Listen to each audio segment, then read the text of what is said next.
From HanselMinutes.com, it's Hansel Minutes, a weekly discussion with web developer and technologist Scott Hanselman. This is Lawrence Ryan announcing show number 369, recorded live Thursday, April 25th, 2013. Support for Hansel Minutes is provided by Telerik, offering the best in developer tools and support. Online at telerik.com. And by Franklins.net, makers of Gesture Pack, a powerful gesture recording and recognition system for Microsoft Connect for Windows developers. Details at gesturepak.com. In this episode, Scott talks with Kellep Charles about WordPress and internet security. Hi, this is Scott Hanselman. This is another episode of Hansel Minutes, and on the phone we've got Kellep Charles, a security researcher and the runner of SecurityOrb.com. How are you? I'm doing great, Scott. Thanks for chatting with me today. We met and talked about security at a blogging conference about a year ago. Yeah, in Philly. Yeah, and it's security's been a little crazy lately. There's hacking and there's spammers. I had a spammer dump his entire source template onto my blog just today, and I got a little bit of an insight into the techniques they're using. He basically had a giant dictionary of spam that he was throwing at me, and it was all meant to look like plain English. Right. These are real people out there. These are like, I used to think it was just computers, but now they're using mechanical Turks and actual humans to hack. Oh, yeah, definitely. And, and that's one of the things, that we try to do, at Security Orb is bring awareness, to the potential dangers of security. Many people, especially end users, think that, I'm just a lone wolf, the hackers, don't have any care about my computer, my little, Windows 7 computer. And, what we try to bring awareness to is that, everyone is, a target for these guys, because either they're going to go after the big companies and try to steal data, or they're going to go after your computer to try to use it as part of a botnet network, to cause problems for somebody else. So, the awareness is very important. And that's one of the things that we try to bring to light, to everyone that we engage with. Does it seem like WordPress is that's the target du jour? Like, we all know that Windows has been targeted for years, but because it's the biggest, right? It's the biggest target. But now it seems like WordPress hacking is what people like to do. Yeah, WordPress has always been a target. As you stated, with Windows holds over 85%. I think the last percentage that I saw was 88.9% of the desktop and PC market. WordPress holds a high number as well. So, if I'm writing some malicious code to cause some trouble, to steal some money, to further a cause, with hacktivism and so forth, I'm going to go after the biggest piece of the pie. And WordPress, when it comes to blogging, websites, content management systems, WordPress is definitely the key. And another thing about WordPress, with it being open source, these malicious peoples, hackers, crackers, whatever you want to identify them as, they're able to look at the code and look to see if there's any flaws that they could expose. And, and that's, a good thing about open source is that, many people can review the code and these things get fixed pretty well. But if there is a bug, these hackers will find it because they are good. That's interesting. So I never thought about it like that. I know people complain about Windows being not open source, but do you think people are actually scanning the code and looking for exploits? It's one, there's black box exploits and there's white box exploits. And if the code's right there, that's going to give them an idea of where to poke at. Exactly. And whenever a new version comes out, these hackers will dump the code and review the code line for line. And will find something. There are, billion lines of code, and only but so much can be fixed up front. So there are vulnerabilities that will be found. And that's why, as part of the talk that I plan to conduct at Blogging While Brown, one of the things that I definitely discuss is conducting these updates, not only to the framework, but as well as to the plugins, because once these vulnerabilities are found, it's really a matter of minutes before the exploits actually begin. Really?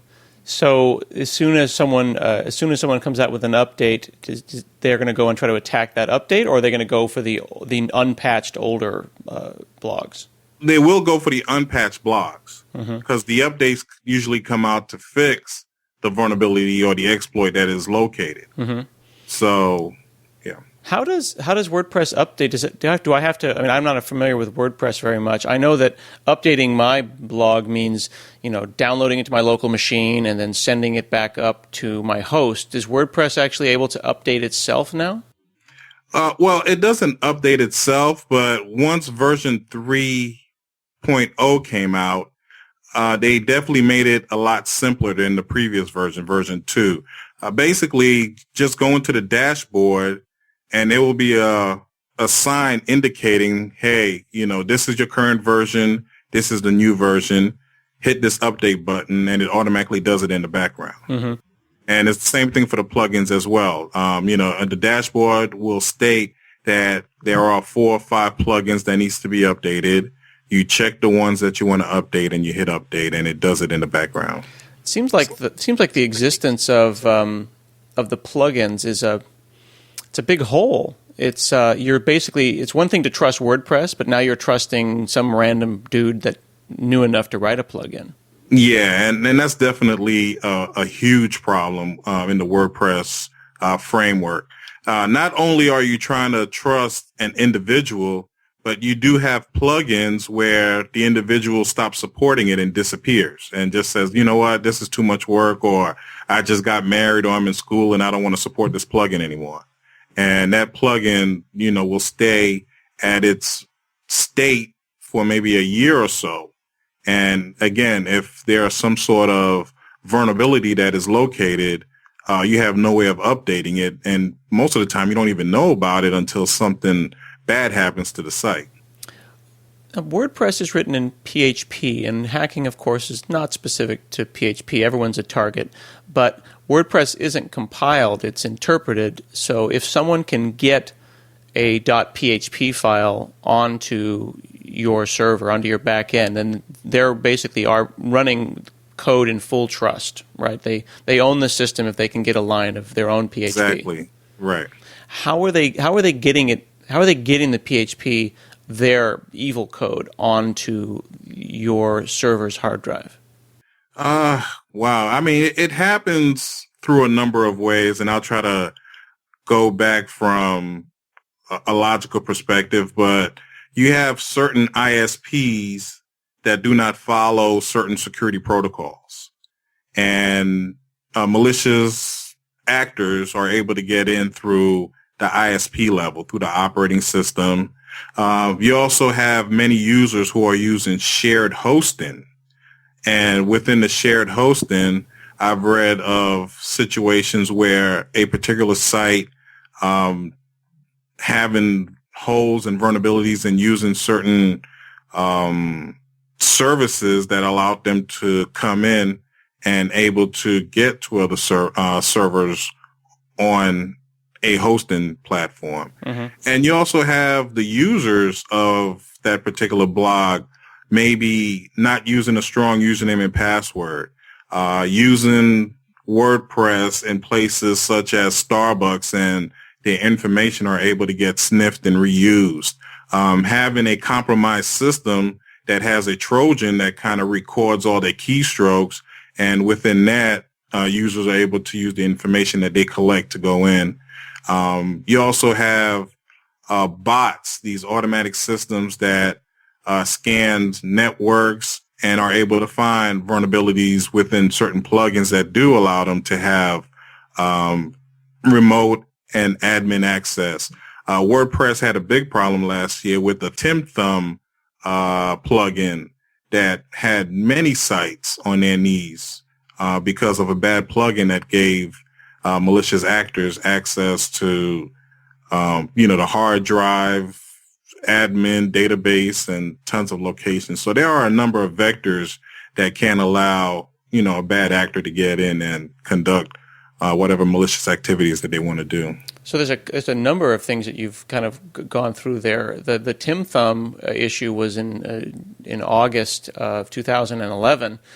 and that was an image resizing library that was really popular. And what happened was it was used in themes. And I think one of the things people don't realize about the WordPress community and the blog community is that a theme can opt in to plugins. So you might think you're using no plugins, but a theme that you thought was pretty, you bring down, you install into your blog, and now you've opted into 1, 2, 3, 4 plugins. So now you've brought in this kind of implicit chain of trust. You trust the theme people, and then now you have no choice. If you want your theme to look nice, you got to trust these other people. And then Tim Thumb was kind of spread because it had great functionality. Exactly. And I think at least every free template, from the review that I conducted had that particular plugin located in it. So, users was just, had it installed without their knowledge. Many people didn't even know that they were vulnerable to it until something happened, because, like you stated, many of these templates came with it automatically. Right. And in the example of Tim Thumb, they were basically allowing people to upload PHP code, so you could upload images, right? That's what this thing allows you to do. Exactly. Mm-hmm. And all it was using, it turns out, was an array of allowed sites to say, here's where I want to allow files being uploaded from, and anyone could just fake that. And this is where it gets down to don't trust user input. If someone just pretended that they were Flickr or pretended, change their HTTP referrer to say they're Flickr, suddenly they can start uploading. And they allow people to upload PHP files, even though it was about images. Exactly. Which is rather foolish, I think. It comes with the coding sometimes, that verification and validation aspect. Well, I just don't think that, I know when I'm writing code, I'm not thinking about evil. I'm just trying to think about functionality, and that's a problem in all aspects of programming, is that you have to sit down and think about, okay, I'm a good guy. And then you have to go and spend a lot of time thinking about, all right, I'm bad. I mean, when was the last time you tried to break well, probably not you, you're a security guy, but when was the last time I sat down and spent a day or a week trying to break my site? It's been a long time. It doesn't really happen. We don't do that. Right. But I mean, it's weird that you bring that up, but in academia right now, when you talk about the software development life cycle and a lot of these software engineering courses, there's been a big push to incorporate security into the actual process as compared to waiting until the end. Mm-hmm. Because what we are seeing in industry and it's trickling down to academia is that it costs more in the long run, not only in going back and trying to fit security into the application, but if a compromise does occur, with the problem and the trust factor. So I've seen a big push in the past few years where security, a lot of proposed research papers are trying to, incorporate this new security development life cycle, and there's a security phase that happens after each phase. So, yeah. Yeah, absolutely. And at Microsoft, I know that we've got people doing that with all of our products, but, a startup sometimes doesn't put that much work into it. Yeah, because there's a cost factor associated with it, and sometimes you just want to get that product out there. Yeah, you absolutely do. Back to how things happen on WordPress, how do they get in? It isn't actually always WordPress's fault, as you pointed out. There are back doors. There are, you said at the OS level, so you've got, FTP and SFTP and the WP admin. There's different ways that don't necessarily have to do with WordPress. You might have a tight WordPress installation and you've got great passwords, except you forgot that you have a default password on the FTP service. Right. It has nothing to do with WordPress, but people are coming in. They're coming in the back door. Exactly. And of course, and as I stated, if you log in using FTP, which is not a secure protocol, or you're using the WP admin and you're not using the secure protocol, depending on the sophistication or your location, someone can obtain that information and use it, against you. So there are definitely a lot of factors. Well, this idea of a secure location is a really disturbing one. This idea that, let's say I go and just buy a domain and install WordPress on it, and I've got foo.com. But I'm not going to go and buy an SSL certificate because I'm just a guy who wants to put a blog up. Exactly. But then, talk about your dog or something. Yeah, exactly. But I happen to go to McDonald's and do my hacking, not my hacking, but my blogging there. And there happens to be someone else there using Firesheep or one of these Firefox basic plugins. They're actually able to see my password because I'm going to go and post that password over HTTP, not HTTPS, right? Exactly. How much of a problem is that? I know people who have told me that they will not use public Wi-Fi anymore. And I'm very close to that as well. Just because of the simplicity to be able to not only conduct a man in the middle where all the traffic comes to your computer first and you relay it out and it's transparent to the end user, but as well as create fake IPs. I did a demo the other day where within 4 command lines and using a particular product titled Backtrack, I was able to create a man-in-the-middle attack within about 6 command lines. So the simplicity and being able to do it myself gives me insight that, malicious actors within the space can do it. Yeah. So if I do go on the Wi-Fi, I might just search ESPN at the very least. But as for logging in credentials at public Wi-Fi locations, it's something that I'm not at ease in doing. And I normally try to recommend people not to do it unless you have to, such as, you're about to catch a flight and you need to look at your itinerary, go ahead and do it. But once you do it, try to change your passwords as soon as possible because, it's just an uneasy feeling of not following those processes once you do access a public Wi-Fi. Yeah, everyone who's using Gmail and Facebook now, I believe that all of those sites have turned on HTTPS by default. Exactly. By default right. for the login. And even Twitter has also followed that lead. And there are those that say if you are writing a public website that will be receiving a user's password to log in, even if you don't run the website over SSL all the time, although there are a group of people online that are recommending that people run SSL all the time, you absolutely should have at the very minimum the login under SSL, if not the whole site, if you can do it. Exactly. Yeah. Exactly. Yeah. And folks can get Backtrack, learn about Backtrack at backtrack-linux.org. It's a penetration system. You can boot off a live CD. I've actually started using my Clear. I have a Clear hotspot. It's a 4G hotspot, and I'm not trusting Starbucks Wi-Fi anymore. I just have my own. Yeah. I mean, even hotel Wi-Fi's, are not. So check this out. I was at a hotel last week, and I'm playing on my iPad, and then suddenly it pops up, and it's like Chris's iPhone. And what the hell, Chris's iPhone? I mean, we're all on the same subnet. And I was thinking I could just go and use AirPlay and just throw the video that I'm watching over to Chris's iPhone and just see what Chris feels about that. Exactly. And I mean, that's just how simple it is. Yeah. And that's just how simple and crazy it is. But yeah, it's actually one time I was at a bagel shop and saw on Bluetooth, it was like Kelly's Mac. And I looked around and there was one lady with one Mac. And I walked over and I said, "Are you Kelly?"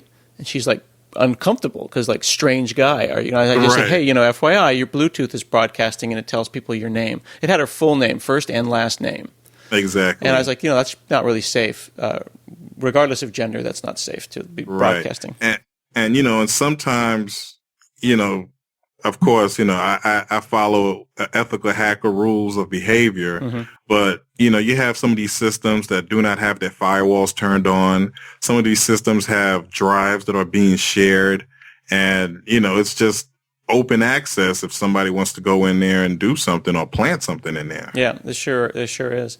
There are now things that you can get for WordPress specifically, and we're talking about WordPress just because it's popular with 700 million installs.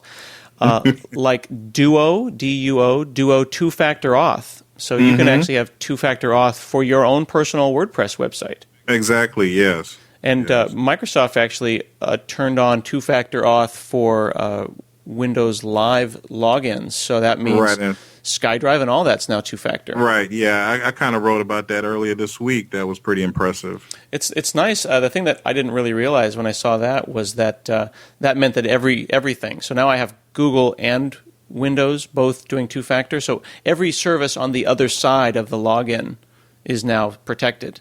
Exactly.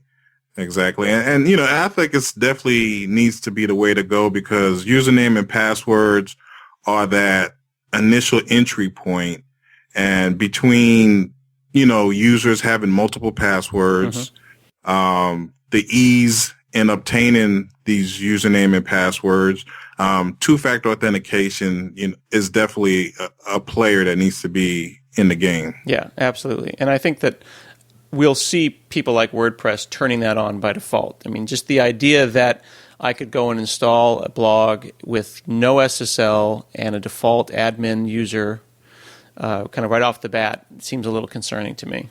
Right. And, you know, more than that, you always have your cell phone with you.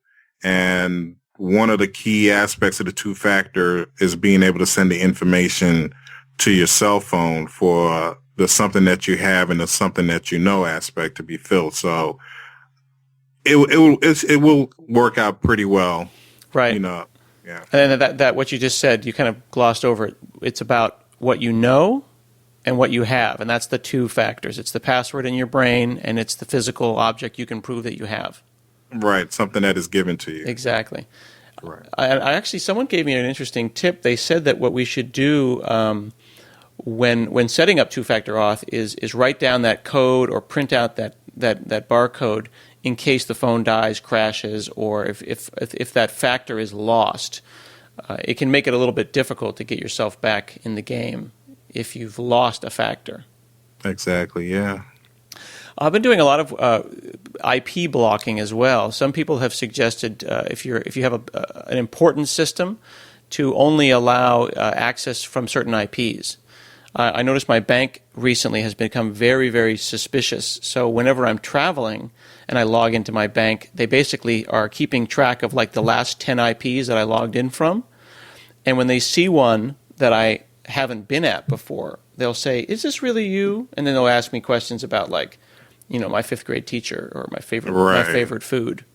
Have you re-authenticate and verify yourself. Exactly. And I think it's a shame that we see those things with banks, but we don't see those with blogs and with Flickr and with Twitter and things like that. I hope that they turn the security up.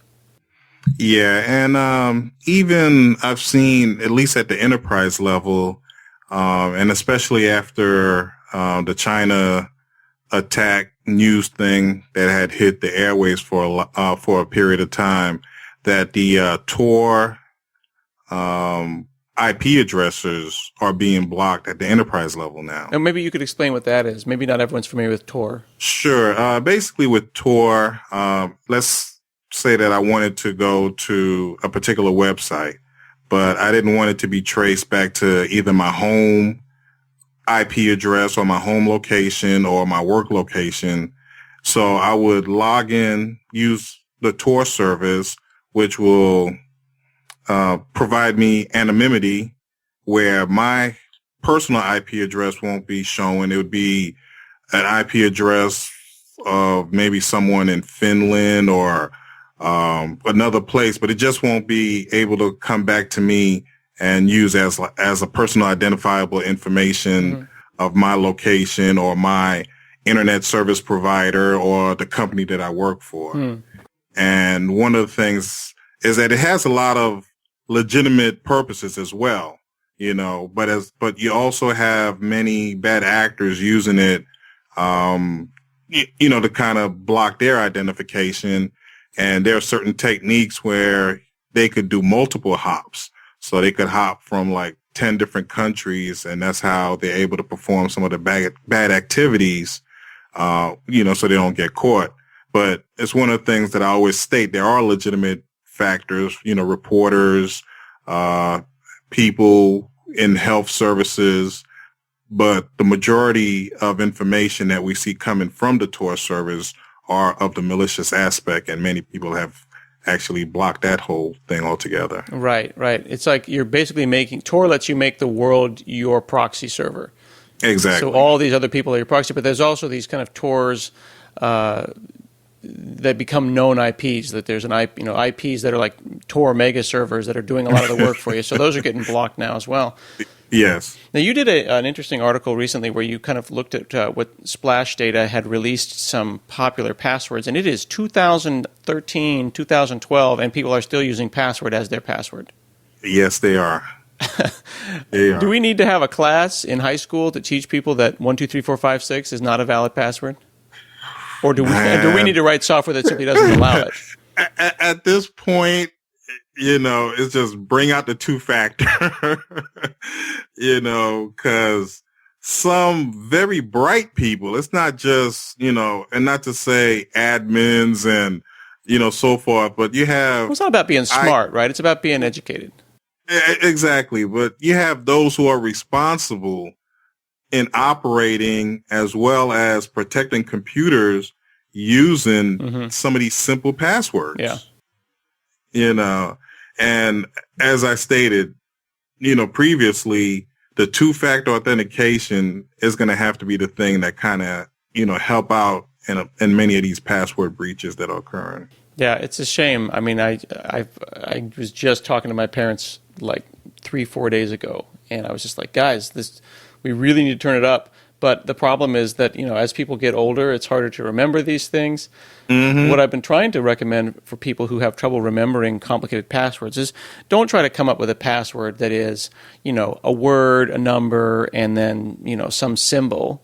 Try to come up with a passphrase. Come up with a sentence that's easy to remember. Right. From a movie that you like, a book phrase, a poem, a particular slogan.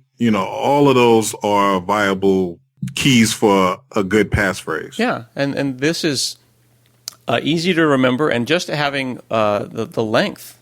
Like, I mean, I wouldn't say like something like Internet Safety for Kids would not necessarily be a great passphrase because it's pretty simple. But the difference between something like that's like 20-plus characters long with spaces and mixed case, that would be a better password. Right. And even that sentence that you just stated, the entire word itself would not be a good password. But let's just say you take the first letter of each word. That can also, equate to being a passphrase. I guess you could take a favorite poem and you could use, and if that was too long for the website, you could use every first letter or every first or second letter, or something that's memorable that you're never going to forget. Right. Exactly. Yeah, I think that people don't realize that they make simple passwords so they're easy to remember, but they could make difficult, complicated passwords that would be easy for them to remember. Right. But not necessarily.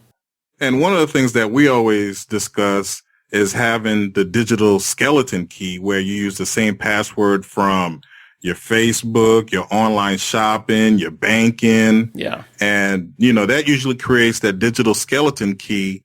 If you're familiar with the old concept of the skeleton key, one key opens all the door. Yep. If you use the same password for all your online accounts and you have a account with like food.com, kids store, which may not have a high security controls, and someone gets into that, they will try that same password on your Facebook, your banking, and get into all your online accounts. So definitely, not using the same passwords for banking and for your email is one of the things that we always advocate. Yeah. I have heard some people say to take some aspect of the domain. I've heard this is not a good idea. People they'll take their skeleton key password. I had to shift myself to listen to this. Hang on. So the initial recommendation was, take your password and then add like Amazon at the end, except that's obvious. Okay. But what you could do is you could take, like, just brainstorming here, like the second and third characters of the domain. So you might have a skeleton key password, except you add in like MA for Amazon or IC for Microsoft. You're taking some aspect of the domain that's easy to remember for you, and you're incorporating it into your larger key. It's not ideal because you should have a completely unique one for everything. But right, but I see what you're saying. I definitely follow what you're saying. Right. Do you use or do you recommend that people use something like LastPass or First Password or one of those password managers? Yeah, I often, when conducting these security talks, and we talk about different passwords, and we go through the level 1 from using special symbols and lengths all the way down to using special applications such as LastPass and so forth. Yeah, so I definitely do recommend that, and I think it does have a lot of value to it. Yeah. And last thing I wanted to ask you about was talking about botnets. Could my machine be a botnet right now? I mean, how would I know? It depends on a few different things, such as if you have the latest antivirus on your system and it's updated. One of the things that I often see, someone may have some sort of malware on their system, and they state that they do have an antivirus, but when you go and you hit update, the last time the antivirus was updated was about 2-3 months ago. So just having an antivirus on the system is half the battle. The other half is making sure that it is updated and that you have the operating system updates available. If that's the case and that particular botnet signature has been identified, then yes, you should be able to find it. But there are botnets out there that are quiet, and these antivirus companies have not been able to identify a signature. And many people do have botnets and Trojans, and not just end users. There have been Fortune 100 companies that had malware sitting on their systems for over a year, and it hasn't been identified because the signature by the antivirus companies have not been released. So I would say 80% of the times, maybe a little higher. I'm just throwing a number out there. But 80% of the time, if you do have an updated malware antivirus and your operating system is updated, you will be able to determine that you do have a botnet. But if you are part of that 10 to 15, 20% with dealing with a new malware, sometimes you may not know until later on in the future. Yeah, it's definitely the new ones where you get nailed. I've had a couple of machines that have had rootkits on them, and it's almost always been something that came out in the last couple of weeks, and it was just bad luck. Yes. But lately, I've been running without Adobe Acrobat, which has a lot of vulnerabilities. I've been running without Flash. I use Flash Block in Chrome, so I only turn on Flash when I need to watch video. So Flash Block's on all the time. I find my machine runs a lot faster when I'm browsing as well. And I'm also avoiding, drive-by downloads or just generally going to parts of the internet that you really need to not be hanging out in. You know what I mean? Well, I mean, the strange thing is even legit sites, kid sites are you do get affected by drive-by downloads as well. It all deals with the administration, if the system has a vulnerability. So definitely, going to shady sites, you're definitely putting yourself at risk. But I've seen users just by going to kids sites get hit as well. Because those sites have been compromised. So they weren't shady before, but they're shady now. They're shady now, or they're delivering shady material. Yeah, exactly. Well, right. Kellep, thanks for chatting with me today. Hey, it was my pleasure, and I just would like to definitely thank you for introducing me to Zero Day when we were at Blogging While Brown. I read that book. I liked it a lot. I even had a chance to speak with Mark about the book, and I'm currently working on the second book, Trojan Horse, right now, and just trying to get ready because I think he said the third one is supposed to be coming out this summer. Yeah, and you had him on the Security Orb show at securityorb.com, so you can listen to Kellep's interview with Mark Russinovich. Exactly. All right, this has been another episode of Hansel Minutes, and we'll see you again next week.